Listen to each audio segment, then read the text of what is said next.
hit like, and subscribe.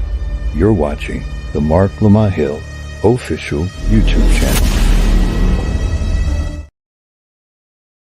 Good morning, family. Welcome to Ascending. We are back here on the Marc Lamont Hill official YouTube channel. We're also on the Marc Lamont Hill Twitter/X channel as well. But we are grateful, regardless of where we are grateful to be here with you this Saturday, October 18th. If it's 11 a.m. on a Saturday, you should be at Ascending. So welcome, Caro. We have a lot of things to talk about today. We have a lot of things today. And the first thing that I'd like to let you know is who our special guest will be.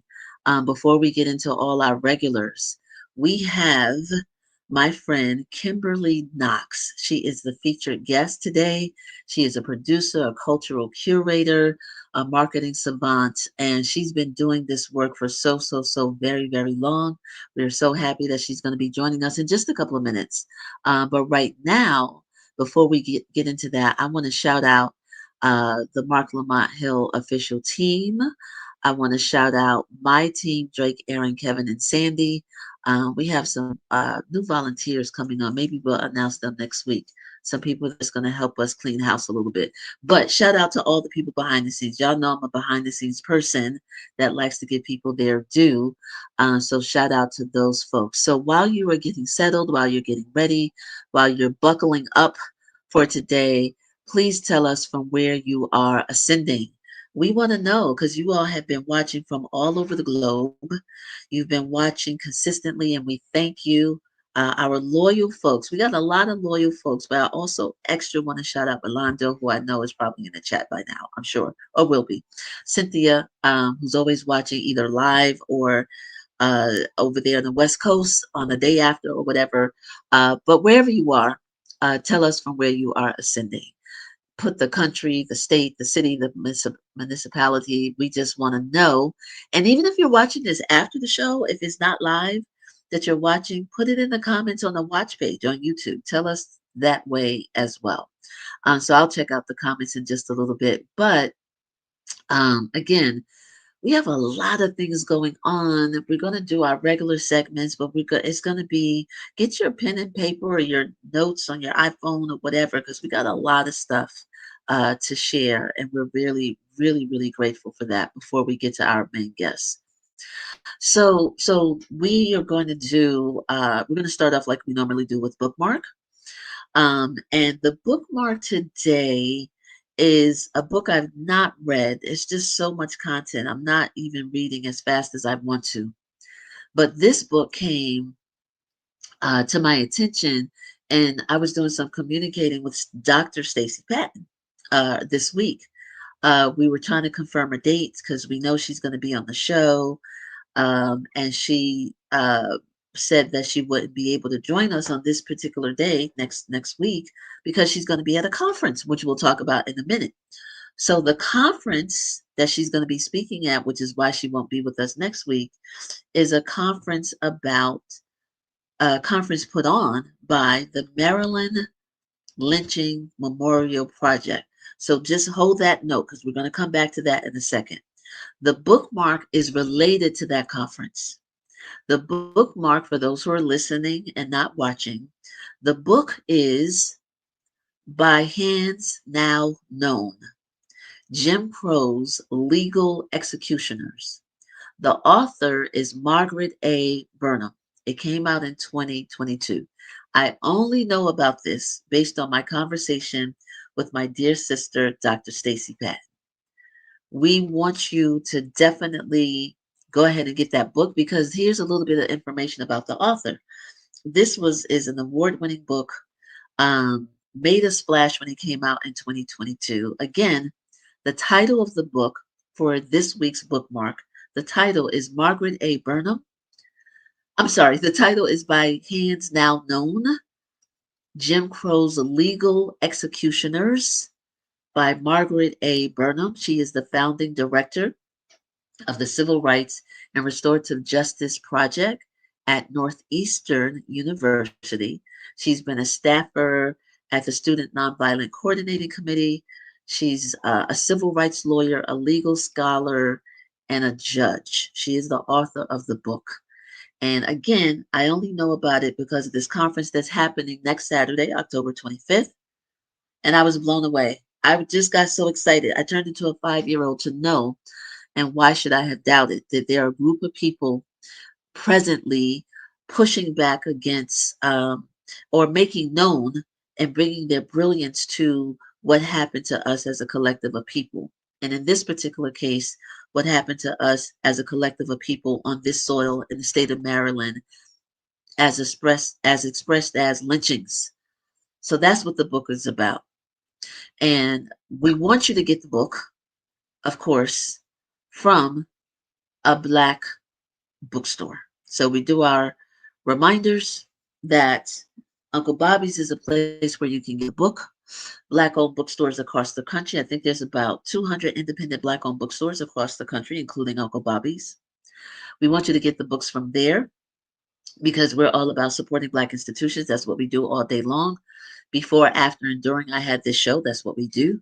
So that's the weekly reminder to support Black owned bookstores or independent bookstores or progressive bookstores. I should be more specific. So that is our weekly reminder about. I cannot wait to get the book. Just I'm sure it's going to be infuriating, and I think that's the point.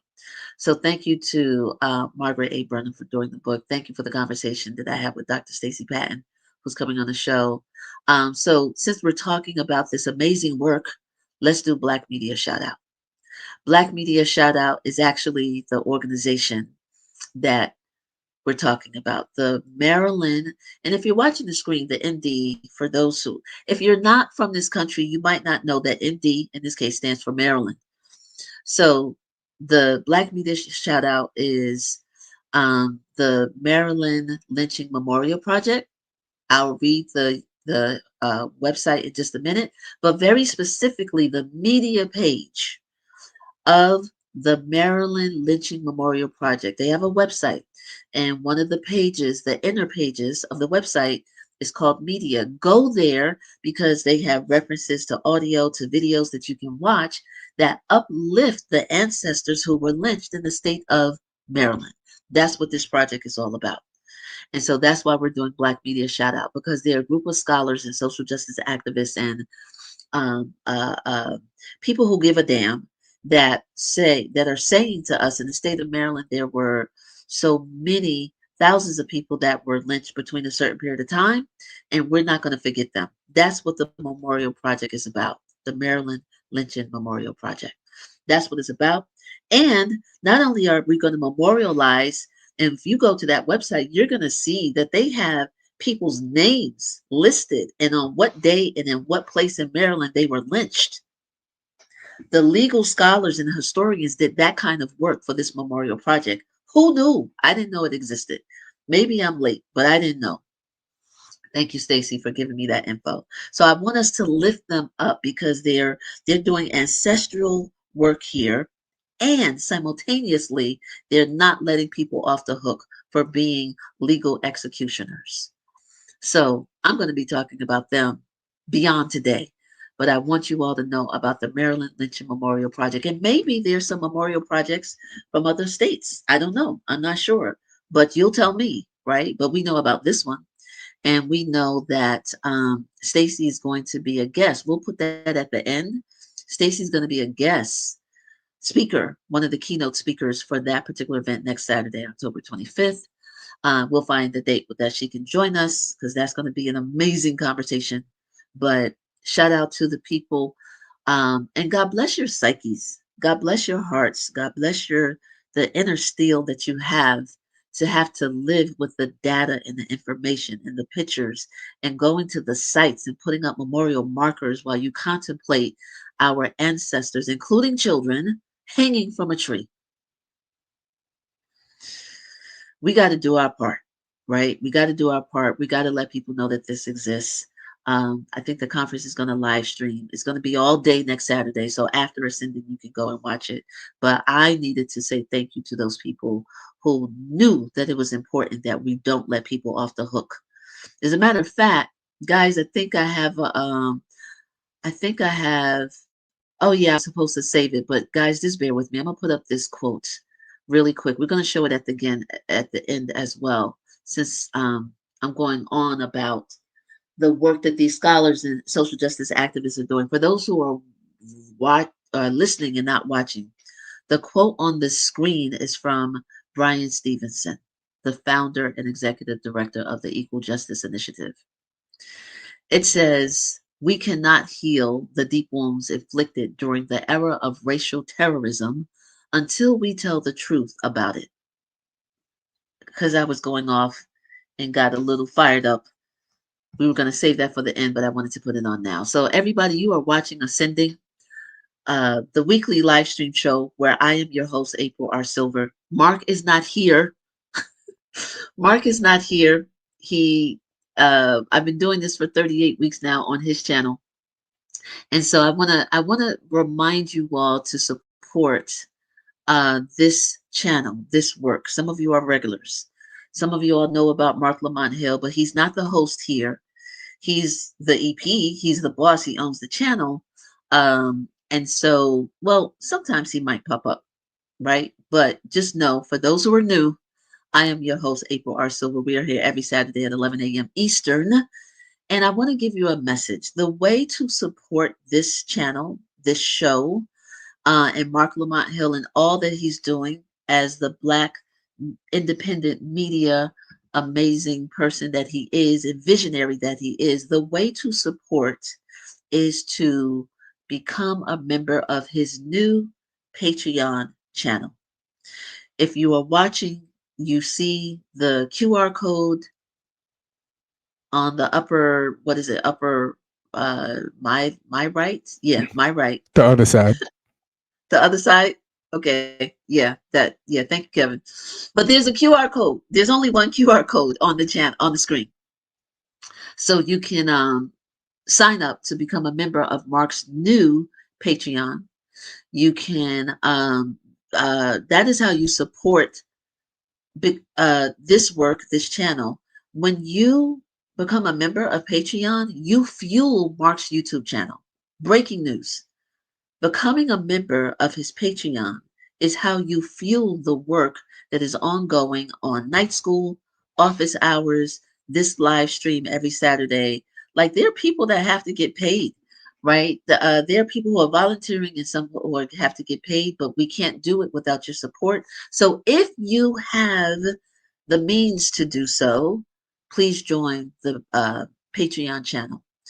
www.patreon.com/Marc Lamont Hill Official. If you don't have the means, then text somebody and let them know that this is a perfect way to support independent media, Black media, this Ascending show, Night School. Mark is going to have exclusive content, extra content, and all the good things. So I'm going to remind you at the end, while you're getting ready, while you're telling us where you're ascending from, and while I get ready to bring on our next our guest for the day, which who No, is no comments. I mean, no kings and in memoriam. thank you. Okay, that's Kevin keeping me on point. I got fired up. So let's do no kings at the end. Maybe I might change my mind, Kevin, as we're talking. But the in memoriam, I think I was probably consciously avoiding the hard part. The in memoriam, I don't think I have to say to you all who the in memoriam that we do every week is going to be dedicated to. Um, Michael Eugene Archbox, his genius was far beyond what the industry tried to put him in, and I'm not seeing a whole bunch of commentary about that. I'm sure there is some, but I wonder if it's enough, because we have all of these major outlets, people who are not watching independent media sources, are not talking about his brilliance beyond this industry made up term called neo soul. Something to think about. Something to think about. But we want to say rest in peace to his soul, to his. We didn't lose D'Angelo. I was about to say a great loss. We did not lose him. In physical form, yes, he's no longer on this plane, but we know that we did not lose, nor will we be disconnected from the gift that he shared so selfishly. So, guys, because we've been talking for a minute, let's go straight to bringing our guests. Kimberly Knox is our guest for today. We can add her to the stage. There you are, my sister. How are you? Good morning. Good morning, April. Thank you so much for having me. How you doing? Oh, man, thank you for making time. We're going to talk about all the things you were doing this week, all the amazing accomplishments that you did. We're going to talk about it all. So the fact that you made time, you're awake and thriving, vibrant after the week that you had and the work that you're doing, we are grateful. We are grateful, grateful, I grateful. I'm so grateful to be here, and I just have to just echo the sentiment that the, just jumping in, I have to acknowledge the loss of D'Angelo to me for us, like people who grew up in would be considered, I think, Gen X. Like Yeah, it was something so profound that it literally stopped me in my tracks this week, and I couldn't go on my feed because I couldn't see it. You know what I mean? Like, I because it do. was everywhere. Like, I couldn't even take it all in. So when you shared that you were numb, I feel like that's exactly it. Because it's like I don't have the appropriate amount of time to have the full breakdown that I would need to have in order to process what loss this was for us and Yeah, for the culture. Because I still yeah. had to work this week. You know what I mean? So I was Right. like, Yes. hey, look at it. I, And I'm gonna just wait. So I literally the last thing I have to do is this interview. And then I right. plan to be in concert for the rest of the weekend, just processing for myself. When I say in concert, it's like when you play the albums from cover to cover in your headphones and you take in and process just the profundity of his genius and Yes. what he meant to us and the realness of it. So yeah, girl, for real. No, I'm no. I'm glad that you elaborated because I feel like this is an extra safe space, and some people externally process, right? We know that the Mhm. way that they cope is to process out loud and on social media and to do the commentaries, and I respect that. I'm not poo-pooing anybody that went No, straight to social media, shared their pictures of him and them and mhm. all of that. I respect it. Everybody's different. I just was like, I'm going to just lay down. If I really absorb, Mhm. I'm I'm going to be flat out. I'm not going to get any work done. I got invoices to send. You know what I mean? I got a Yeah, show to produce. I understand is what I'm yeah. trying to say. No, that's exactly right. And I think it's also there's something that is shifted in who we are in humanity now because we can call it from COVID on when we've kind of moved more into these virtual spaces and we can't gather and fellowship when there's these losses. It's turned into more of a speeding to get to social media to put up Yes, something so that and then you're looking for likes. It's weird. Like it's it there's is weird. something a little It is off weird. about that. And I think like I did put something in my stories when it initially happened because I honestly didn't believe it.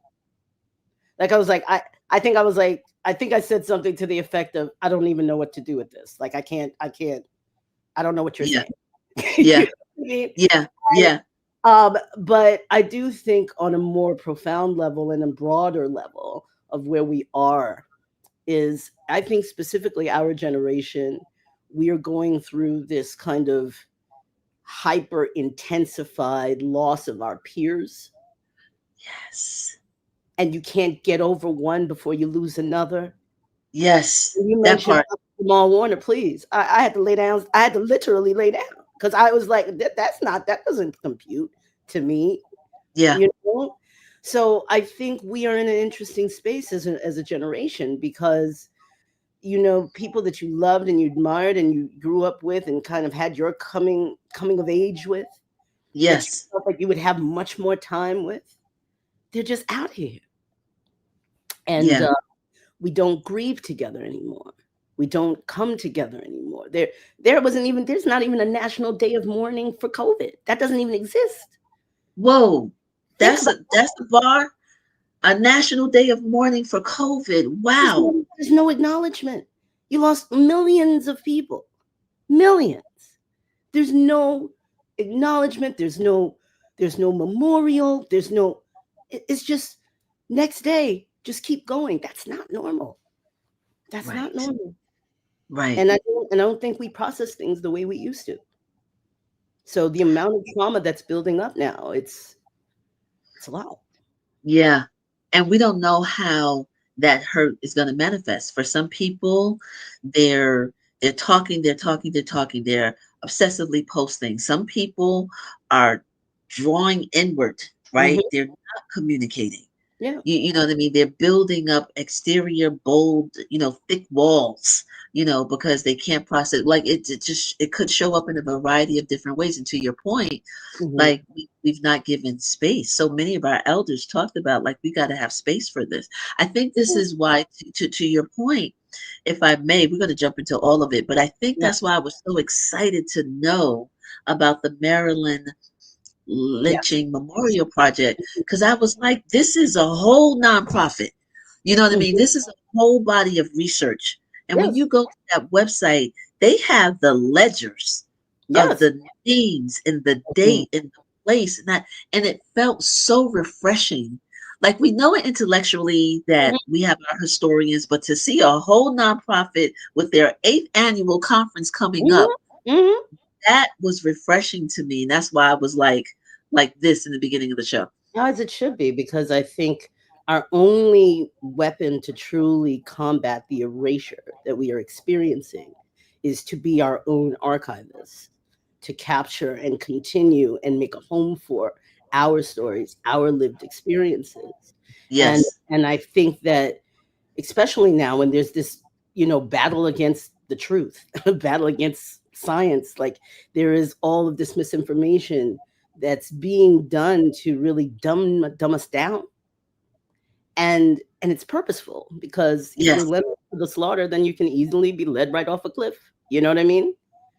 And so all of that said, I'm here with you. I believe in places like that. I live for the work of a Dr. Brian Stevenson and all of the work that he has done. And I Yes. think those are the things now from an arts perspective that art has to also educate. That is our responsibility. And we Absolutely. have to continue to make sure that we put that at the forefront of all of our work. I absolutely agree with you. That's why I always say this. I think it was in the early 2000s I came across the phrase arts and activism. Hmm. I popularized it. I didn't create it. But to Hmm. your point, how are you going to have art for the people like us, Hmm. without it being educational, without it being more than just form, right? It has to have a function. That's traditional, right? That's Yeah, traditional in our African communities, right? That art, it's not separated from the function of our lives. absolutely. So to your point, definitely, I'm glad that we had space to talk about this. Hmm. I We could go on and on and on because it's all related. There's no separation between Of what you course. do, Of your course. body of work.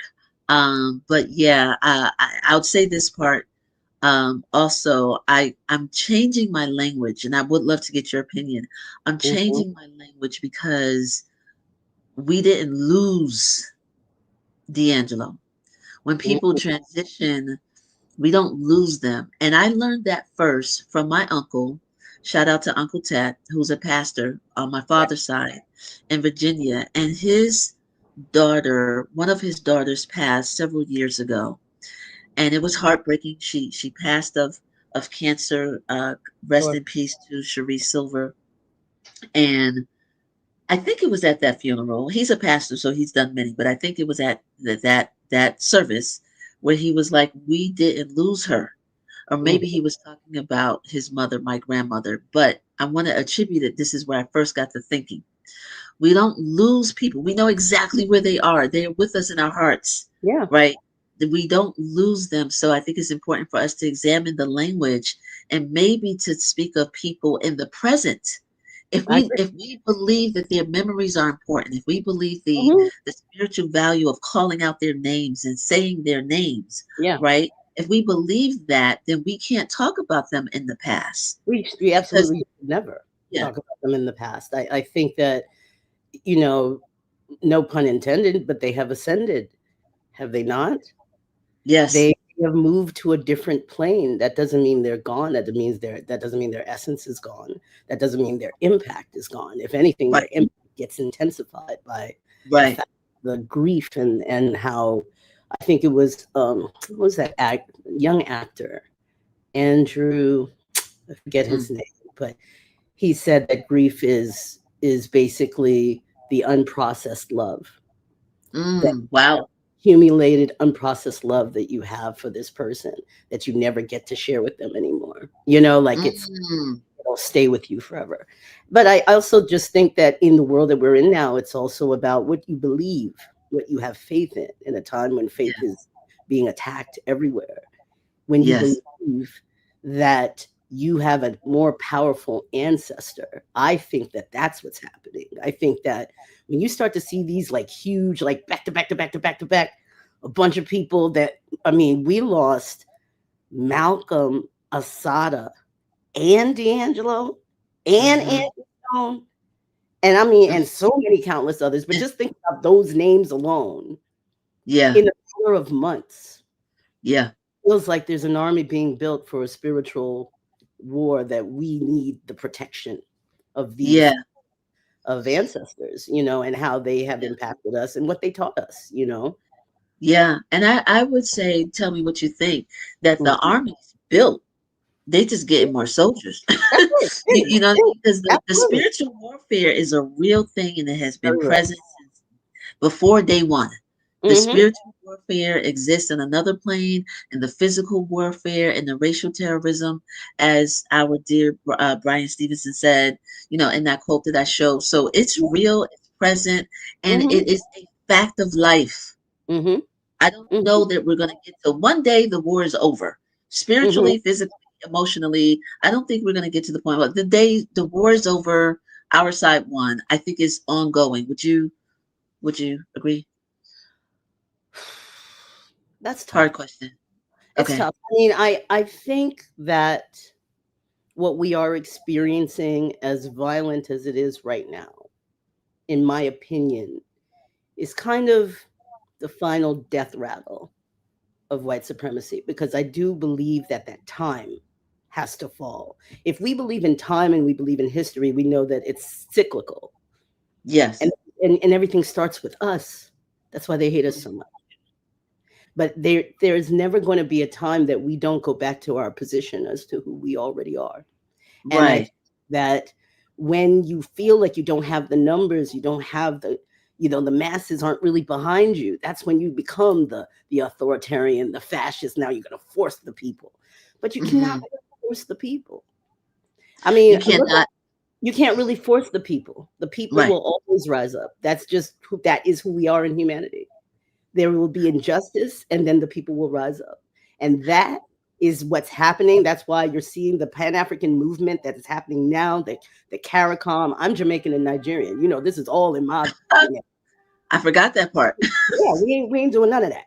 Okay. So, but you have to understand, it's kind of like, self-care is not. Yes. Yes. Talk about it. Talk Yeah. about it. Shout out to Vernita Adele, America's hot sauce.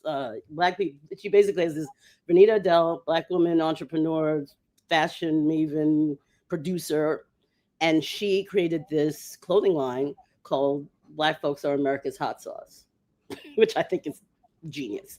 And Black people are America's hot sauce, to be exact. And this is one of their statement. They have a lot of different statement products, but self-care is the revolution means so much to me, because I think that we are psychically harmed all the time with the amount of information that we have to take in as Black people in this world. with the amount of images of us being slaughtered, with the amount of injustices that we've had to live through, the amount of inequity that we live in all the time. And if we aren't taking care of ourselves, the enemy wins. So I think the battleground is going to be different. I don't think we're, muscling up for the race war. That's not happening. They don't want to destroy their property, and they also don't want this smoke. Let's be honest. It's not that. They just want Right. us working for them. They want us to keep entertaining them. You know what I Right. mean? They want us to keep taking Right. care of them. Shut up and dance. Yeah. And they're mad about it. And they're mad about it. And they're mad that we want our own stuff. They're mad that if we had our choice, we would probably just pack up and say, y'all Mhm. want to with each other, go ahead. Okay. Mhm. Just leave us alone, you know? Right. And I Right. think that I'm not saying that I'm a separatist. I'm just saying that in America, the experiment failed. Mhm. It's broken. And it's Mhm. broken because we are governed under a constitution that never considered us as a whole In human the being. first place. So Right. it's like you're trying to, add all these amendments. As you can see, amendments don't matter. Depending on who's in there, they can just write an executive order and change the rules. They're always going to keep moving the goalpost, Mhm. So for Right. me, the real like ascending is about us understanding our worth, our power, our spending power, the fact that we are the epicenter of culture that is revered around the world. Absolutely. And America is our entire brand is give me your tired, your poor. You can't just go and just change the whole thing. We come from marketing and branding. Isn't this your entire mission statement? In this what Yeah. we Yeah. on? This is what Ellis Yeah. Allen is about, everybody coming in here from everywhere. And now you Mhm. come here and send forces and tell these people that now they are not American. I was born here. How dare you? Right. I was born Right. here. And Right. so those are the things that it's like you can't trust a system that is allowed to change the rules on you whenever they want. Right. It's never going Absolutely. to work until this version of the experiment falls and something Right. is built. So, yes, do I think that'll happen in our lifetime? I don't know. I just think that our survival doesn't depend on us staying here, is what I think. I think Yeah. I think we have to embrace that Blackness is everywhere, and we It is. don't be afraid to expand what that could look like, Right. and and have look at home ownership in places that you could actually afford a home, and look at you know what I mean, like put roots somewhere else. You can. Right. We Right. have a whole continent we can go to. We have islands all over the place that we can go to. That if we trace our lineage back, we can have some real direct connection. And I don't think Right. there's anything wrong with that. I would agree. I would agree. And while you're talking, and I agree, there's a part of me that because how we think. Hmm. There is a part of who we are that has nothing to do what we now call the United States of America. Hmm. There's a part of who we are that has nothing to do with you being Jamaican and Nigerian and in Brooklyn. You know what I mean? It has nothing to do with our titles, this show, social media, whatever, whatever. There's a part of us, the fundamental part that is human, and if we accept that that's true, right, beyond the labels and beyond the circumstances, that there's something about human nature where there's always going to be tension. So if Hmm. it's not tension around race or gender or height or eye color or hair Hmm. texture, all of those physical things that people act like that's the end all be all of who we are as humans, Yeah. there's something. I'm actually presenting it as a question. There's something that beyond the labels and beyond the physical, there's always going to be tension and friction in the human experience. Yes. And that's going to be, and I hate to make it so Marvel comics and everybody who's a Marvel Mhm. comic, like don't laugh, like good versus evil. And I Yes. don't even like that dichotomy because it's like just oppositional forces Yes. that exists in this Mhm. place that we call Earth. So there being that, if we accept that that's true, there's always going to be a fight. Every time. Okay. I wanted to see what you thought about that. Yeah. I mean, I think the fight and the different fights that we go through. I'm a Buddhist. I've been practicing for about 16, 17 years. Nice. Shout out to SGI. And the main reason I mention that is that what we're taught is the thing that unifies everybody is the sufferings of birth and death. The And sufferings of. birth and death. Oh, Those yes, yes, yes, are things yes. that everybody has in common, right? And with that sense, there's also the concept of the obstacles that you are going to go through in life are what allow you to sharpen the steel to become your best self. So there is no getting to that point in the game without you going through these 8 levels, right? Yes. Or you Right. no way to get to that end point without you being able to go through hardship, to overcome adversity, to fight for the things that you actually believe in. That is actually what grows us and shapes us as human beings. That So, part. so I think, yes, I'm a child of the Super Friends. Okay. I used to get up at 7 o'clock in the morning. You ain't got to sell me. I know that there is a Hall of Justice and there is a Legion of Doom. Okay. My producers are geeking out right now. And the Legion of Doom has now been run amok and they've now taken over the world. And the little Gen Xers, we're trying to be the Justice League, and we're just like, no, this is what it is. We are living in Right. Marvel right now. What you mean? So I don't think there are any coincidences. I also don't think that it is a coincidence that our generation, one, are dying so young, but two, our generation was given all of the cheat codes in all of the films that we grew up watching. That's not Right. a coincidence. We knew Right. from the beginning that this AI shit was gonna go left. We were like, I don't think we're supposed to do this, y'all. I think this is gonna go wrong. I was like, eat this how Skynet started from Terminator. Isn't this what had happened when Joe was holding the thing before he had to blow the motherfucker up? Y'all remember?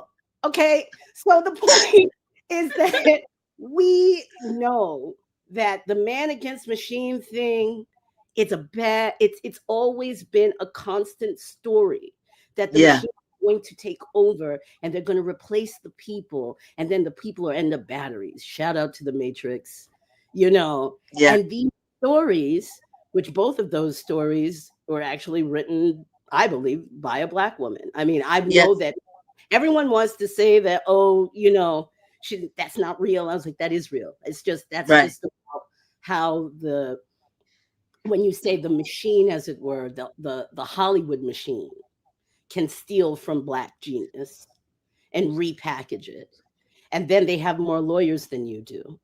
Shout out to Sophia Stewart. You know what I mean?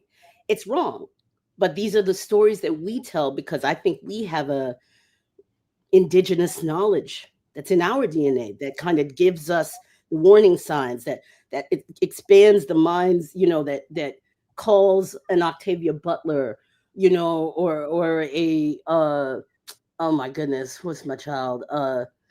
The point is, like, there's so many different Black speculative fiction that was written that these are stories that they're telling that clearly we've already seen these things come to pass.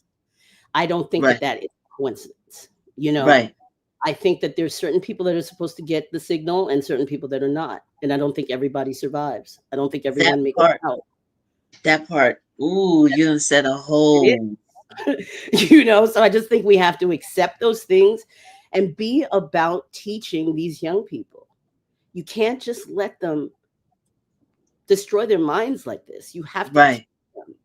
Right. Because, yeah, there's just a reductive nature of dealing with when you're getting all your information from this thing. Because Right. this Right. we control. And you need to be able to read real books, and you need to go see real And plays, and you need to yeah. have cross-cultural influences with the arts and philosophy and things like that in order to be a well-rounded human being. Right. I agree.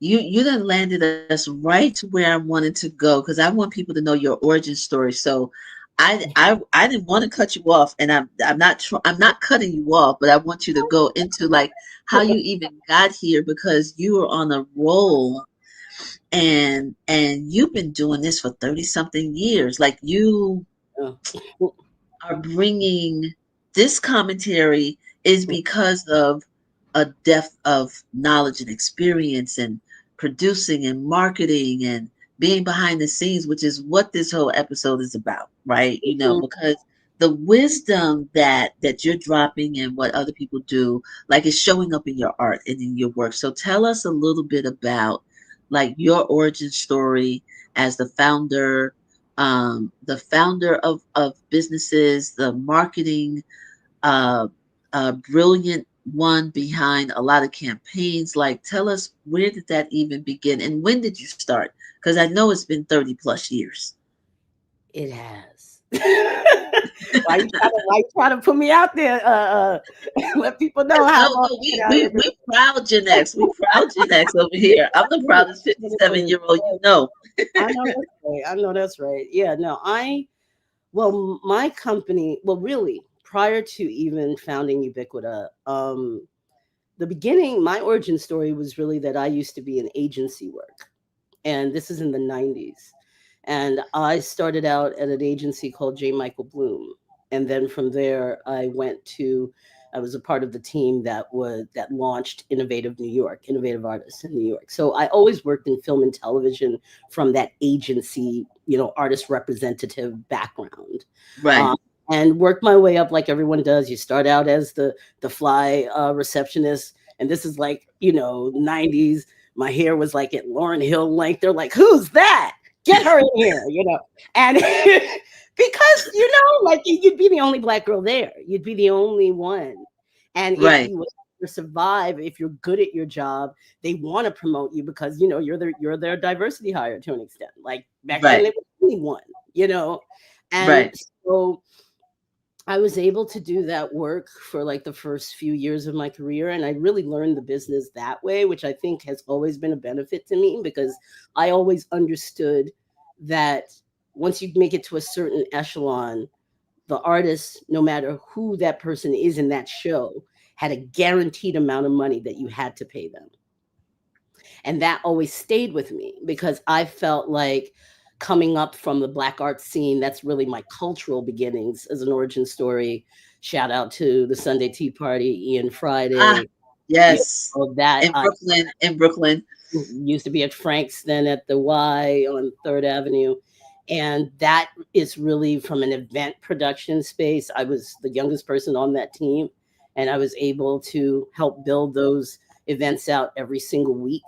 So I learned so much because we were just scrappy. It was like 8 of us and we were just doing everything, and I mean, this is the beginning of Carol's Daughter when Lisa Chase was still vending, like we had vendors that became multinational brands, and Right. and I don't think anyone fully understood what Fort Greene and the Black arts movement was in the 90s and how rich it was. And everybody was a rock star before they were a rock star, Yeah. when Yeah. Talib and Dante, before it was a black star, when I used to be in a part of a group. I was in poetry, and I was a part of a group called Black Lotus. And I remember we used to do our performances inside in Kiru Books. So like even just the concept in Kiru, come on, shout out. And that's before it was on Washington. That was before it was in Washington, when it was like downtown, not downtown, but the different parts. So you pulling all the receipts. Yeah, I mean, because these were the times in which your peers, no one had made it yet. Like one of the things at the Tea Party that I loved is that it was $5 and we fed you. Because a lot of times people weren't going to eat that night. Let's be honest. Yeah. So we made sure that it was a poetry reading, but it was $5 and you got fed and you got Ian Friday getting it loose on the dance, making you get on that dance floor and dance it all out till 4:00 in the morning on a Sunday night. And then get up and go to work. I don't even understand it because I'm like, I couldn't even think of doing something like that. Oh, youth, child. Because I would be home at 4, talk about I'm leaving for work at 8. And I'm like, how, Sway? So for real, just the fact that we had this rich, rich community, you didn't need sleep because you were energized by who you were around. You know, I think about mums, God, and I miss him so much. Yes, And I think yes. about Saul Williams and Wood Harris and Erica Badu when it was Erica Wright in the pink boombox and When on and she was on. living, Yeah, when she was living, and when Common was living in that's Fort Meade right. as Time, well, yep, all of that. and You know, Rod Goddess was one of my right. first PR Mhm. clients, and Eargasms came Right, out. right, Remember, guys. I What you was, talking about, son? Listen, I mean, just the excitement of being around people that every single person that you saw, you felt inspired by. You would sit at their feet. I yeah, mean, Saul Williams doing Amethyst Rocks. Shout out yes, to Care more Black Press yes, was putting out absolutely, real books from back then. yep, And I honestly, so yes, I do kind of think of us as the Justice League. I do. Because yeah, I think artistically, everyone that I just mentioned are people that I believe helped to shape the overall canon and iconography of yeah, what Black arts is, right. what intellectualism is. And I'm not saying that, I'm just saying for our generation, you Right, know. but also what we're talking about just what was popping off in Brooklyn. Yeah, We I didn't know. even talk about what We was didn't going talk on about in the Bronx. Harlem Talk or about Queens or Newark exactly or at that Detroit time, or Oakland. and when the teams got together, like when the kids from Brooklyn went up to the Point, shout out to the Point and Yes, Universes, yes. Flacco, Lemon, Mildred, Steven, you Stephen, know, yep. They were I on the mean, show. yeah, because They- they're genius. And I think that the Black genius is a commodity. And it is something that we have to continue to invest in because it is built out of pain and struggle, and Yes, yet finding the beauty and the humanity and the self-respect, yes, the pride in who we yeah, are, right, what we've gone through, and what our ancestors have gone through. When right. people walk around with "I'm my ancestors' wildest dream," I was like, whoever came up with that, genius, because Yeah, that that's is the hope. the thing That's that the hope. Right. yes, Yes, yes, absolutely. absolutely. So I was But doing why did you turn it into a business? Why weren't you that just was an you accident. said it was an accident? Kind of, because I'm a person that it's like if I feel like if I'm in a situation and in agency world, everyone comes in, either you're coming in through a mail room or you're coming in as a receptionist, and then you're waiting for the first desk to open up, which means that you would become an assistant in a particular department. And Right. at the time, let's call it like 2000 or so, yeah, just before 2000, maybe 99, I was up for the probably no, it was like 98. I was up for the next desk at at J. Michael Bloom, and I wanted to work in the beauty department with the legend Maury DeMoro, who's still there right now.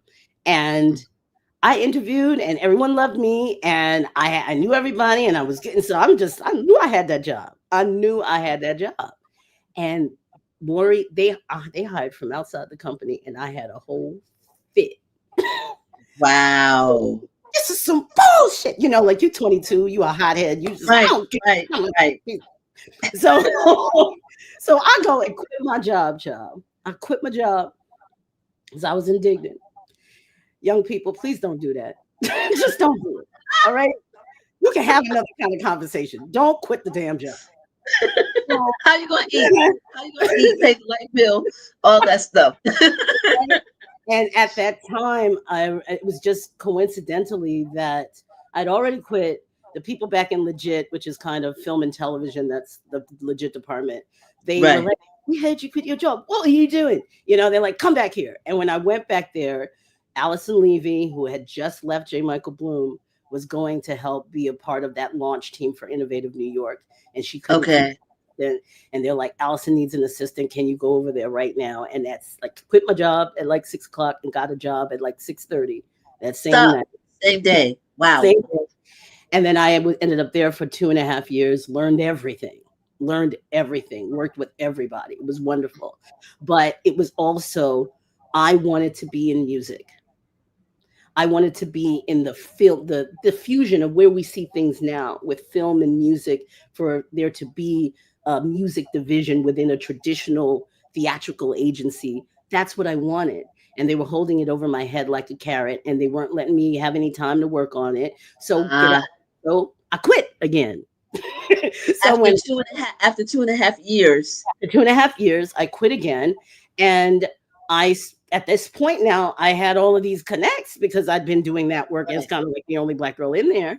So I was neighbors with Beverly Bond, and she wanted to do a little like industry mixer, and we produced that together. And that was like my first event. And then right after that, I think I did Alexis Hightower's Lucy's Blues launch that Mum's host. Opaline was gorgeous back then. And that was when my dear friend Deshaun Ward Maxwell, who I also knew from the poetry scene, he was a part of Social Outcast. We were in Black Lotus, and he was doing parties in the city. He was doing like the Baby Fat parties and Ludlow Bar, Marv, and all these things. Right. It came to my thing. He was like, would you want to like guest host something with me? And we did that, and it went off really well. And then the Ludlow Bar owners were opening a place called Guernica. Wanted a showcase night for Guernica, and that is how Ubiquita was born, the party. And our legendary all-female DJ lineup, that wasn't happening in 2000. So I feel like we were definitely groundbreaking in that way. Right. Those DJs went on to be household names. Shout out to DJ Reborn, Selly, Moni. Yes. Oh my gosh, you're dropping all the names. Yes. And then later on I did some work with DJ Monday Blue, like different people like that. I've always been a proponent for female DJs. So a lot of people in that world.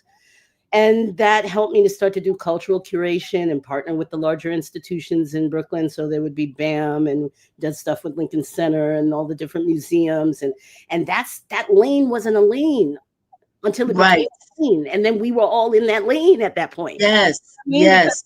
Remember, the first Saturdays didn't always exist. I remember Say that. Wait, just pause for a minute. For those who don't know, I know first Saturdays happen across the country at museums and stuff like that. But to your point, first Saturdays, you're talking about the one at the Brooklyn Museum that's been going on for quite some time. But to your point about there wasn't a lane until we created the lane. You know what I mean? These little holes in the wall. Shout out to Brooklyn Moon as well. Absolutely. You know what I mean? Exactly. Mike will tell you stories about where I've seen him in Brooklyn Moon in the beginning, where after everybody left, he was counting out change, the pennies to see how he could. Remember when they didn't even have alcohol, when you just drank tea and be happy with that tea and shut up. we ain't got no liquor license in here. Alcohol never used to be a part of our whole thing. Like, we were just happy to drink water and dance and read poetry. Exactly. And this is what's happening across the country right now. Everybody who's listening, you're watching the Marc Lamont Hill official YouTube channel. I'm your host, Ascending. We're talking to Kimberly Knox, but we're talking about an era in the 90s that we're talking about New York City. But we know that this version of this was happening all across the country. Absolutely. And those networks tend to know each other. So, like the folks that kind of were within the Ubiquita time, we created a party that became very, very popular. And we were able to present some of these amazing live performances from a Karen Wheeler and an Omar. Omar performed at my 30th birthday. Do you believe that? I still can't. But he really did. And that kind of, because again, my background, I'm Jamaican and Nigerian, but I didn't meet my family in England until I was right in the same time frame of when Ubiquitous started. And I always remember when I first saw, I was still in high school when the Keep On Moving Soul to Soul album came out. And Yeah. I remember seeing that music video for Back to Life and being like, who Favorite are song. they? Uh, oh, Who are they? Where are these black people from? I've never seen the colors like that, the hair. I swear to you, I the started hair. it was very much inspired by Karen Wheeler and Lauryn Hill. It was the same time frame. And I was like, I think I can do Yeah. this. So But that is, can I just can I? mhm. What? Hold on. If I was smart, I would have done got a picture. Your locks. Right now, we see it in a bun Yeah, and yeah, yeah. everything. But yo, your locks was a thing. Like you Thank you. had everything. The lock because you when you wore them down, Yeah, right? And you yeah. were always so beautiful and stunning. I'm sure there were people like that came to your events if they saw your picture just because of your picture Oh and my the God. aesthetic. No, Thank you, honey. I'm I not the first appreciate person that. to say that. I can't be the You first kind person. of are. No, no one's ever What? really said that. No, I mean, it's not to say, I think, here's the thing. I think that I have always been, for what the public knows, a presenter or a Yes. host. So there is a persona that is a Kim Knox persona that isn't really me. Like me personally, I'm a little more shy. I'm a little more, but you have to kind of have a certain amount of gregariousness to be working in nightlife in this all male industry and not let people Right. try on you and all the things. So the hair, the makeup, just trying to kind of like, rock the fly designer, but not the designer that's going to be the super expensive. It's going to be the Harriet's alter ego or those kind, Yes.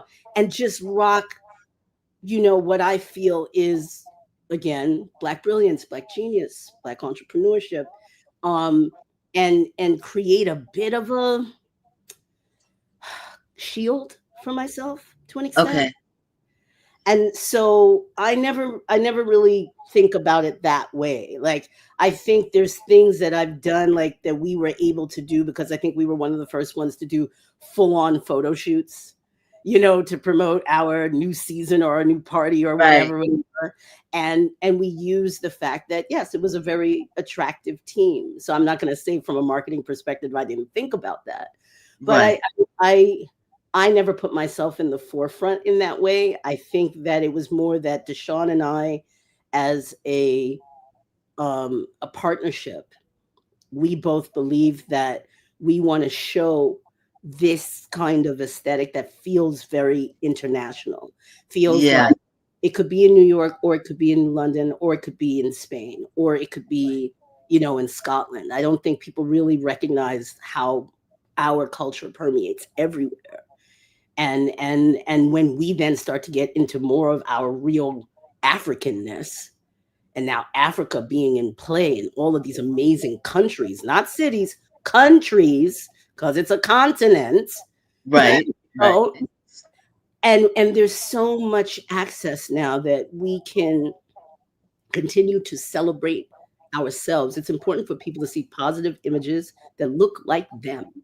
Yes. That's what And gives you hope that it can happen for you. right. Yeah. So And we've and the pulling effect of that is like before people even get to the content, they're yeah. captivated by the aesthetic. Hmm. They're captivated by the vibrations that happen in their body. You That's know what I right. mean? And the happiness when you see an amazing, beautiful black woman with locks. Because I promise you, I don't the aesthetic and the work to me are like when I'm talking about you and thinking of Mhm. you and why I wanted you on the show Yeah. from months ago and I knew we were gonna hook up. Yeah. You know what I mean? Come It's on, like this though. I love it. Exactly, exactly. Yeah. Hardworking women doing laundry on a Saturday. Right. That's right. That's how But I go. I'm saying like it's married is Yeah, all I'm saying. You know what I mean? it It's is. It married, is it's very married. connected. It's very purposeful. I will say that. I think I'm a person that I have a particular eye of what I need things to look like. And Yeah, I think the party kind of helped me to start to, it was the beginnings of me becoming a creative director and then me becoming an artistic director. So it kind of started in nightlife with the things that we could pull off in that kind of environment. Then it moved into the cultural institutions. Then it became theatrical. You know, when we did Natural Progression in 2008 at Harlem Stage, that was co-executive produced by our wonderful ancestor Greg Tate. Yes. Greg Yes. gave me, you know, Greg was like, "Come here, genius." And he was like, "You need to go do this. I'm gonna put my name on it, but it's gonna be you." You know, Mm. and we brought that show. I commissioned Camille A. Brown in 2008 Wow. for Camille original. A. Yeah, choreographer and dancer for those who might not be familiar, been doing Broadway shows like this, yeah, choreographing for she's Broadway everything shows. now. Like it's just like yes, I mean, because she's always been. It's just like I think my superpower, as it were, has always been like I can forecast the trend. I can always see who got next, who is going to be the one that's going to Yes. change the game. And I've been grateful to be able to have worked with so many of them. And it's Yes. just find that to be a true blessing. I've managed a lot of people, I've definitely represented a lot of people, but more, I tend to like to partner with people because I am a creative development producer. So I Okay. to help you with your from ideation to fruition. What is the thing that you want to make, and then how do we make that a reality? You know, so I Right. do that is kind of my lane. I just do it in different disciplines. I do it for Right. the theater. I, you know, currently an executive producer for an orchestra. Shout out to American Composers Orchestra. But but Um, but let yeah. but let's talk about that. How did you get to being the executive producer for where you are now? I want you to finish your thought, Yeah. but let's talk about your current Hmm. position. That's a Yeah. big deal. It is a big deal, and it's again one of those things that you just don't know where the path is going to lead you. You know, I honestly, I was developing a project that I was trying to pull, that I was trying to build around Donnie, because at the time I was working with Donnie. Shout out to the legend that is Donnie and the Colored Yes. Section album, and I wanted to create an orchestral songbook about that album. And Hmm. I got connected with ACO just because they were going to partner with me to try to develop that project. And then ACO, is American American. Composers Orchestra. Okay. Okay. And and then what ended up happening is like around last year, November, they had a huge show that they had coming, but they didn't have an internal producer that could come and do it. So I really came on as a freelancer. And the show we did was Journey Live at BAM, which was this live video game experience. So live gaming with the live score from an orchestra. So if you can't get out Mhm. of that section, that's a real violinist that's trying to keep you there. Wow. Like until you know, so it was amazing. Austin Wintory, genius project, and I got to work on that. And then from there, ACO was like, "You can never leave us. What can we do?" And well, I'm grateful to be their inaugural executive producer. They created the position for me. They didn't have that position before. And we do Carnegie Hall twice a year now. It's a totally different skill set. I had to learn every. I don't come from an orchestral background, and I'm not a musician. Right. I don't play, but I do produce. I think production is the same thing. If I can produce a dance party, and I can produce a theatrical play, and I can produce a docu series, I can also produce an orchestral concert. You just have to Gotcha. learn what the particulars are for that particular lane. But 80% of production is just being a good communicator, being organized, and understanding artistically what the artist is trying to convey so that you can That make part. that a reality. Because Yes, that part. that is what it is. Artists might say, "Hey, I want to do this," and you also have to manage expectations. It's like, "Yeah, and I'd like to ride in on a stallion." No, that's not gonna happen. We ain't got no permits for that. No, Right. we ain't got Right. no insurance for that. You know, so but it is about within reason trying to get the final product to be as close to their original vision as possible. And I Right. will say that I love being able to go and see the producer directors who are, to me, continuing to inspire me to make more things because of how genius they are. I just saw this wonderful production of Freedom Riders at Harlem Stage. My God, today. I think if it isn't already sold out, I think today might be its last night. And man, what a beautiful, beautiful piece of work. Dr. Indira Etwaru did that. Like, she is the current executive director for her own stage, but she's also directing this project. And it is just one of the most beautiful things I've seen on the stage in a while, mainly because it's basically a reimagining of 12 Angry Men and Women, but it's done through the lens of gun violence, you know, and all of the different people of color who have been slain. And this is what I talk about, when the work has to reflect the times and the work has to be educating the audience about things that really happen to people, so that these stories don't get erased. Right. So I think when you are a live event producer, there's a different opportunity to connect heart to heart with the audience. They're going to feel it differently than if they watched it in a movie, you know? Yeah. And so when you're able to kind of get that level of connection and that beautiful score that Divinity Rocks, and I forget the other gentleman that did, it's like the live score on bass and piano. I was just like, this is just gorgeous. Yeah. It really was. And I just think, like, that's the type of work I want to see. I want to see us doing that for our Yeah. story, you know? And so I think that for me right now, yes, the orchestra has been an amazing experience for me. And it's been kind of an opportunity to elevate my skill set, I think. Mhm. But it is just one section of the work that I'm doing. And I need to be able to have, I guess, the flexibility and the dexterity to go from this thing to that thing, because I actually work in different mediums, and it's important to have time to put that work out there, you know? Right. So, Yeah. you know, it's been a wonderful thing. But yeah, we just did our gala the other night, and as I said, God knows, That's I don't even know how I'm awake. I, that's but what I was referencing earlier on. I like the fact that you just finished that, and anybody in production, if you're doing a gala, my God, you uh, know what I mean? It just mm-mm, like you mm-mm. lose pieces of yourself. You certainly do. And then you're always going to get like the crazy text message that's about, I don't know, 8 minutes before you about to start talking about, oh, can I get so and so? I was like, no, you cannot. Don't play with me right now, What you know. what But what is the thing that people most misunderstand about be it the artists or the leadership team or fellow managers or staffers or whatever, from your, your deep experience, what is the thing that people most misunderstand about producing an event, live event, whatever? I think the thing that they most misunderstand is that your section of something is a part of a larger thing.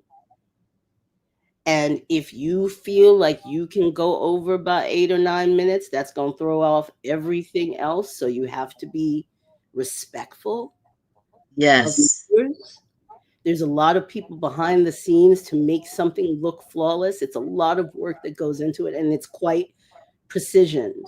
So there's a certain amount that we can kind of flow with the punches with, but don't act a fool, because it is going to be something that affects everybody else. It's not just about you. It is always going to be a team effort every Yeah, time. I don't I care if love it. headliner on the marquee or not. It is a team effort. Yeah. And I think that some artists, you know, a large section of my earlier career was in like artist representation. And I found it to be very thankless, just very. That part Because, right there. yeah, Yes. it is a thankless job, because I think that artists naturally have to build a certain amount of ego around themselves to even put themselves out there like that. And I respect that. Mhm. But I can only work with artists that are humble enough to understand that they're only going to be as strong as their team. Whew, Because girl. if that team is raggedy, you're going to be looking raggedy. Exactly. And You so, you have spoke for so many of us behind the scenes. oh Oh my gosh, that's gonna be a whole t-shirt front and yeah, back. period. Every time. And so that has always been my love-hate relationship with artist representation, because I I need people to understand that everyone that has attained a certain level of success and that has had a level of sustainability, not just one hit wonder, flash in the pan, and especially now, people ain't even getting albums; they're getting streams. Like Exactly. Exactly. it's like you ain't gonna be touring at 85 all of our women. Patty outside still, Right. okay. Right. Gladys is Right. outside Right. still. Diana is sashaying herself all over the place still. You Yes. know, right? Yes. She was just in Because Brooklyn. yes, but also because they have a repertoire and a catalog of work, a body of work. Like even when people talk about Lauryn Hill, I was like, you know how genius you are that you can tour and still be touring on one album because that album is so genius that it is Yeah. timeless and it will continue to sell out. I was like, her lateness has nothing to do with her greatness. So watch it. Watch your mouth. Say that part. Right. Right. Right. Right. Right. Genius, and she's able to do it and reinterpret it differently every time. You know Right. what it takes? And that's what I'm saying. It's just like people want the genius out of people, but they don't want to treat them as human beings that have flaws, that have challenges. This is hard to be out there. And that's why I always encourage artists to have a strong team that can protect you, that is not going to be taking advantage of you, that is not going to be exploiting you. Right. You know, that's the most important thing in order to build some level of actual sustainability and longevity in a career, is to keep it a small team. Right. Trust that you know has been in the trenches with you, that really got your back, that you know their mama name, their mama know your name. You know what I'm saying? Like you gotta know Yeah. these people. And what do you think about the people? Like some people only want people around them. Some artists, Mhm. they only want people who are going to accommodate them, not challenge them, Every time. not. Yeah, Yeah. Yeah. Yeah. that And is I the don't think big that's issue. healthy. It's Yeah. not healthy. We don't live in an echo chamber. You don't want a bunch of yes men. You want people that are going to actually give you advice and guidance. Right. They are supposed And to not from a space of low key trying to dismantle you or low yeah. key trying to you know what I mean, trying to play Yeah. you. Well, You know, I it mean, can't be that. the thing, because I think unfortunately we have always been in an industry that if you are an entertainer, there is a level of exploitation that is built in. Yes. Yes. And so that bad behavior then evolves over time and becomes systemic. And then you end up with Diddy. There's been Well, plenty of Diddy's before Diddy. There's been plenty of Cosby's say before that. Cosby. Say You know, that. a Say lot of that. people did it and got away with it. But the point Yes. is that the exploitation has always been kind of built in Built in. because you need this artist to be vulnerable to you. And that is the reason why you can kind of control them and Right. make them do what you want because you got something on them. Because when they were trying to get in with you, you made them do something that compromised their morals. Right. And you And have insert drugs. Right. yes, And we also, insert yeah. drugs. And we And insert the fame is like the biggest drug. Fame is the biggest drug. That fucks everybody mind up. yeah, exactly. That's the biggest thing. You know what I mean? It's like we really started to believe the bullshit that Meta telling you. Them people that are your friends on Facebook, they don't know you. You don't know them people. I like that has been one of the things that people would actually come up to me and be upset because I didn't know them. And I was like, you don't know me. Right. Like, Right. just because you might follow what I do and I might follow you back. Do you know my mother's name? Right. Do you know where I live? Right. Have you ever had a conversation with me on the phone? We are strangers. Don't get it confused. Mm. The fact Girl. is, when you step over that line, like I am not a person that believes that people shouldn't be entitled to their own privacy. I think the biggest issue that we have right now is the oversharing. Some of these things you're supposed to keep to yourself. You're supposed to, there would be a separation. We're not in the Truman Show. There should be a separation between what you're actually doing in your real life and what you might be doing in your public life. And that line should be respected. And back in the And day, some in people, like old Hollywood, it was respected. it But now, was, but there are people, and regardless of generation, yeah. would totally disagree with you. Oh, And yeah. we know that people would disagree, and everything is fair game. As a matter of fact, it is my job to Hmm. reveal to you my every waking thought. And F you if you want to challenge that or you don't agree or whatever, but they Hmm. really see it as their job. On that note, I want to give you the last word, of course, but I would like to recommend, and I wish I could have her on the show. Oh my God. Are you familiar with Raquel Hopkins I'm on not. IG? I'm Woo! not. She's So a mental health therapist, and wonderful. she be breaking it down. Raquel Hopkins. Now, there's another Raquel who is Dr. Raquel Martin, but they deconstruct. They're both mental health professionals, but they deconstruct this thing around self care and boundaries and oversharing, Hmm. the things Hmm. that you talk about. And this is Black women, Hmm. and and and all of it got some neck rolling, Little bit forward. A little but bit. respectful, but also it's a little bit of finger wagging. Hmm. uh but it's wonderful. It's everything you said just made me think of them, and because Yeah. I'm always bigging up Black women extra. I Yeah. think it's Yeah. a healthy dose of sobriety Hmm. around our position, in society. So I thank you for saying that, because I did want to share that Yeah. part. I could talk Absolutely. to you forever. I'm so glad we're doing It's this, been but I so want to give lovely, you honey. the last. Thank you. Thank you for having me, for real. No, So, no, your last word. I wanted to be what you wanted to be, of course. mhm. Um, you done said a whole bunch that people can take, even if they're not a producer, even if Mhm. they're not in the arts. So however you want to talk about what was your breakthrough moment, maybe you already said it, but leave us with more gems, if you would, please. Whew. Okay. I want to say that I think my breakthrough moment was when I started to focus on who I was as a producer versus the mythology that I built around the team of people that I was known to be associated with. And I, Okay. like, because when people knew you in nightlife, they just think that that's all you do. Hmm. And when I had to kind of like really somewhat separate from that and start to do things that are just under my own name, that ubiquita is what I make it. That's when the rebrand happened from Ubiquita the Party to Ubiquita Worldwide to Ubiquita Public Art, which is where we are now. And Gotcha. that was like a 30-year journey of that evolution. And where we are now is Ubiquita Public Art is about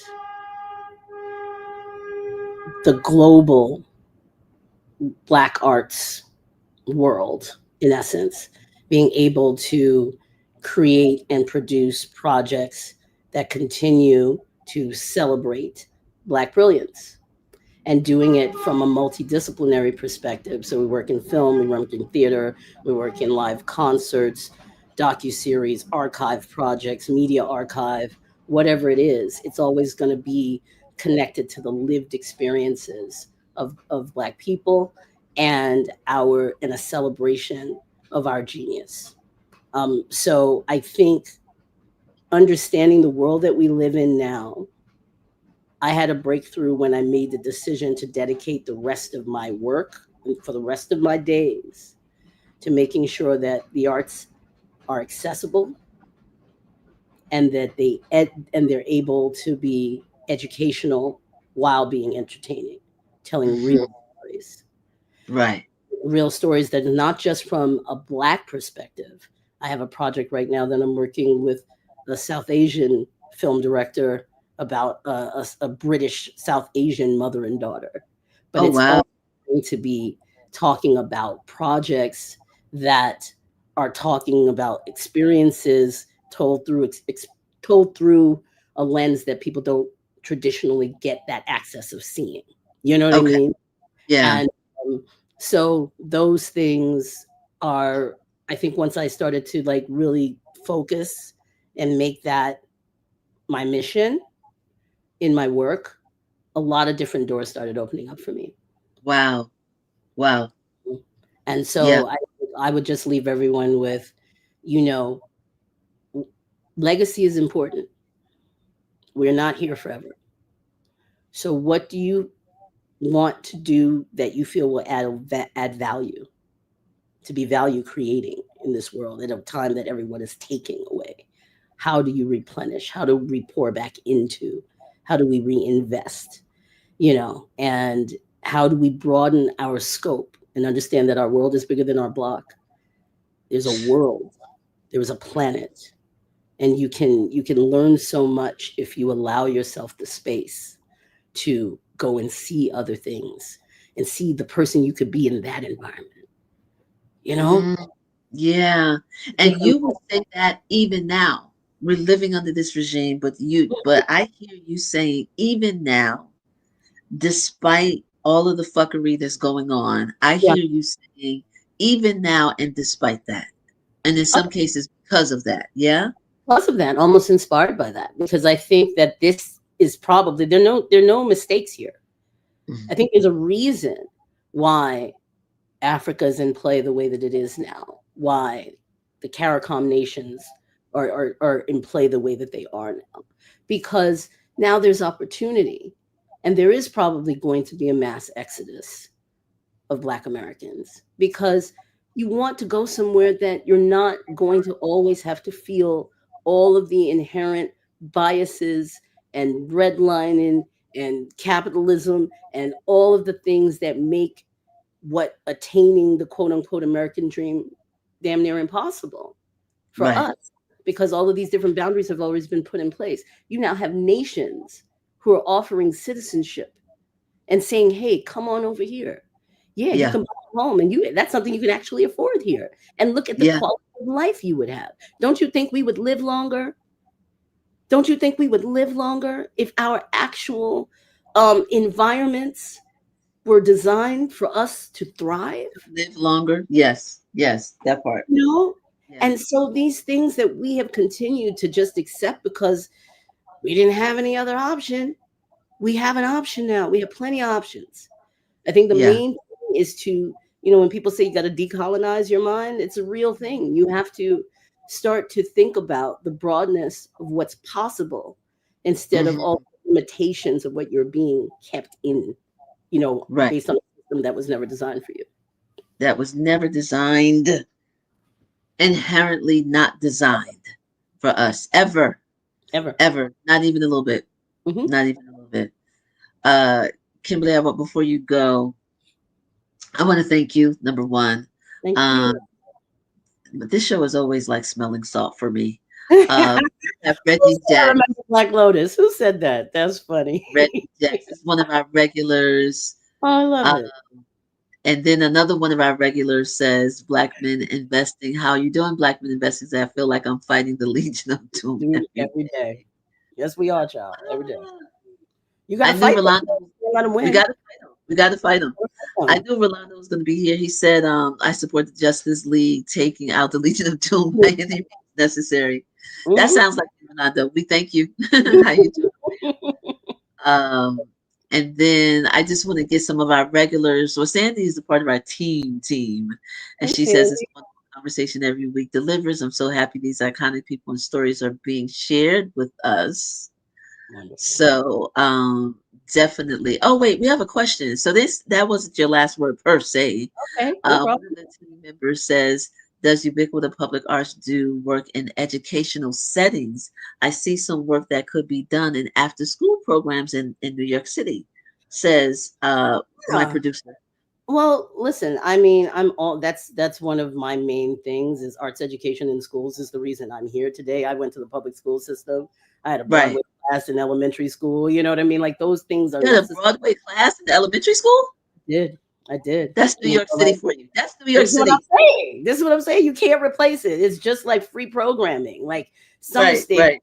you know, like those things have to stay free. So with that said, yes, I don't have a direct educational program that I'm doing directly. We have a lot of educational programs that we do with the orchestra, that we Ah, whole educational department that is phenomenal, ran by Kevin James and Jess Marler, and they're amazing, and they do really amazing work. That If you go to American Composers Orchestra, AmericanComposers.org, and check out the Sonic Spark programs, that'll give you kind of like a full overview of the types of programs that we have for young composers and music makers, nice, you know, and teaching nice. those types of skill sets in the school environment. Right. For me, for UPA, it is what I am intending on doing. Um, I think there's things that we have in development around work that we are building that will Hmm. have partnered like tangential educational, you know, modules that are built out to go with the work. To go with the So work. Okay. yeah, so that's kind of how that'll be like a part of the secret sauce every time for every new project that's coming out from our studio. I think you and Kevin need to talk. Yeah, definitely. Sounds like it. Definitely. But we have a new member, Brandon Reed, and became a member of the channel. So we always want to shout out the new folks who are coming on, Marc Lamont Wonderful. Hill official. So I didn't want to close. I wanted, you know, with the thousands of people literally that are watching, I wanted Brandon Reed to, I wanted to say thank you. And I wanted to say thank you to you. Oh my goodness. Kimberly, it's been a pleasure. It's been an honor. Please get some well deserved rest. Yes, yes, Lord. I am happy to say that I am off for the rest of the weekend. Hallelujah. Yes. And I mean, I'm trying to apply for I have an application I have to complete, but outside of that, I plan to just get a little rest, relaxation, and maybe go for a walk and just kind of Nice. decompress. You know, but Right. this has been wonderful. It's been so great talking to you and catching up with you. I absolutely love it. And we're going to be, Kevin also said, you talked about going in concert. Yeah. So Oh we're yeah. going to leave, Oh, leave I D'Angelo. Yeah. So 3 albums in 30 years. Everyone was that's special. So we're it. going to have that on repeat. That's exactly what it is. It is going to be all Brown Sugar, Voodoo, and Black Messiah Black Messiah. until Yeah. until I Have can all of them. process my everything I'm feeling. But I do I want to just say though out loud, you know, rest in power and perfect peace. You know, I think that D'Angelo was a gift to us, and Yes. sometimes those gifts aren't meant to be with us for a long time. But the Hmm. time that they were there made so much impact on you, While he and was here. Yeah. yeah, and taught you so many lessons. And now you're going to listen to those albums differently. You Absolutely. you know, Yeah. you are. Absolutely. So I everybody get in concert this weekend. That's what you need to be doing. Channel the Absolutely. Right. energy. And be glad that we were able to experience just Yes, a piece of his genius. That's something to absolutely, celebrate as hard as it can be. So, absolutely. my sister, thank you so much. We applaud you, we honor you, we love you, we thank you for being with us. There we go. Take care. Bye, I'll guys. talk to you soon. Alrighty. Peace. Family, thank you so much for our guest being, well, you being here. We see we got so many people watching from all over. I'm your host, April R. Silver. You know you're watching Mark Lamont Hill. We got some things, some announcements. Let's take down this banner, guys, that's on the screen, because we have a number of announcements. Some of them you're going to see on the screen. Some of them I'm just going to talk about. But one of the things that is really, really important today on Saturday, October 18th, that is No Kings Day. There's plenty of time um, for some of you, wherever you are, to participate in the No Kings, the protests that are happening. You know, this is number two. And we know that, what does it say in October? October 18th, millions of us, we can't see this whole banner, so let's change the layout, guys. Well, there are millions of us who are protesting, will protest. We definitely want you to get all the information that you possibly can about Low Kings. We support it.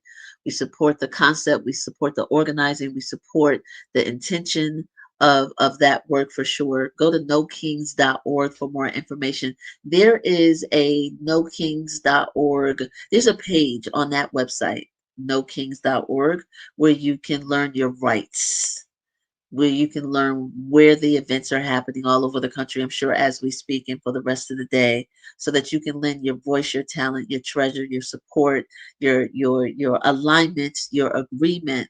Even if you can't be at the protest, it is important that you can let it be known that you stand on principle with what No Kings is about. No thrones, no crowns, no kings. There's another thing that I wanted to bring to the forefront. Let me see what I wanted to bring to the forefront. Did we talk about?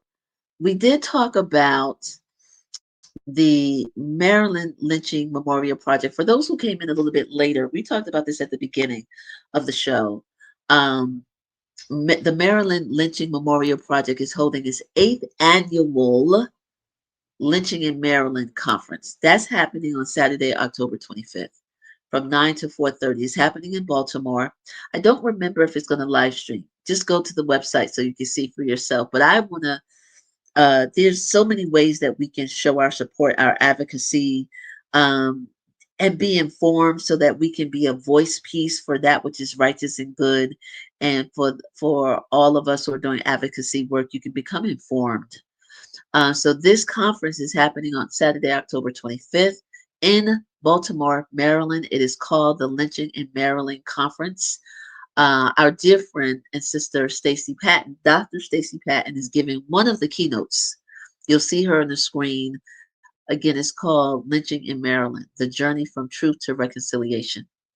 So we definitely wanted to let you know about that. If you're in the DMV area, if you can get to Maryland, definitely go and learn. Dr. Stacy Patton's focus will be on children. If you know Dr. Stacy Patton at all, and if you don't, you should. A lot of her work is centered around children and advocating for children. That's part of our family members, the children who don't have voices. So we as adults have to be compassionate, have to be understanding, have to be willing to help children express and be compassionate about what they're experiencing. Um, yeah, it's layered. But her presentation will talk about the children who were lynched in the state of Maryland during this racial terrorism that was sanctioned, that was legal. So we definitely want to let you know, and I'm going to put this quote back on the screen from Brian Stevenson, who is the founder and executive director of the Equal Justice Initiative. For those who are listening and not watching, he says, and I quote, "We cannot heal the deep wounds inflicted during the era of racial terrorism until we tell the truth about it." That quote from Brian Stevenson is on the homepage of the Maryland Lynching Memorial Project. So I pulled it from there because I think it couldn't be truer. So for those who are listening and not watching, the website is on the screen, mdlynchingmemorial.org. MD, which we know stands for Maryland. The website is mdlynchingmemorial.org. So that is a FYI that we wanted to share. I wanted to also share a good news report as we close out. Stevie, A Life in the Key of Songs, will be at BAM with the Black Rock Coalition Orchestra. Speaking of which, Daryl McNeil is going to be here next week to talk about that. We have a whole program on indie Black music next week. Marie Daryl McNeil, Chris Owens, that's going to be our panel because we focus on independent Black music because that's how we do. But again, Stevie, A Life in the Key of Songs will be at BAM with the Black Rock Coalition. The general public tickets go on sale October 30th.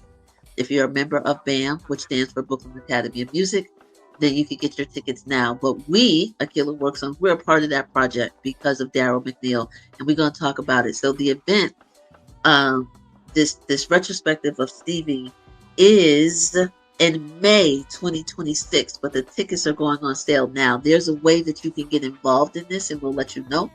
So definitely tell your people. I want to also announce, as we take that graphic down, we're going to talk about the fact that the final installment of the 2025 Byron Hurt Film Series is coming this Tuesday. Oh my gosh, this is installment number 6. We have done this for 6 weeks. And we thank you for those who've been supporting Byron Hurt, the documentary award-winning filmmaker. The Men of Courage film that we're going to show on Tuesday is screening virtually for free online on Gather. Aquila Worksongs is a sponsor of the film series. And let me tell you what Men of Courage is about. It's about Black and Latino men boldly conversing about the role that they can play in ending violence against women. So you know I had to just share that out loud. So follow filmmaker Byron Hurt and us, Tequila Work Songs, on all social media for more details. It is free. It is virtual. It's this coming Tuesday, the 21st at 7 p.m. So we definitely want to thank Byron for giving a damn. And now we can go to the outros. We have so many more things. You know what? Go to AquilaWorksongs.com. Go to AquilaWorksongs.com because that's where you can learn more. We're going to put some pop-ups. Go to my YouTube channel. We're going to share some more events because we can't get them all.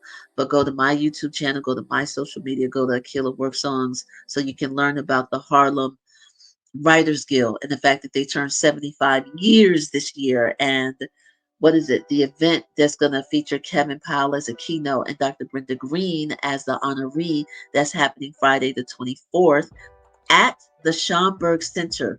You know, we've shouted them out before, but that's happening on Friday, October 24th.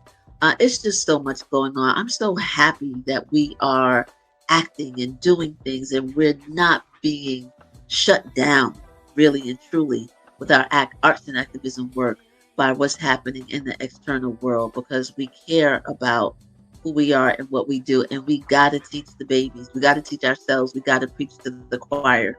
We got to do all of that. So, family, I want you to continue to watch the show. I want you to support independent Black media.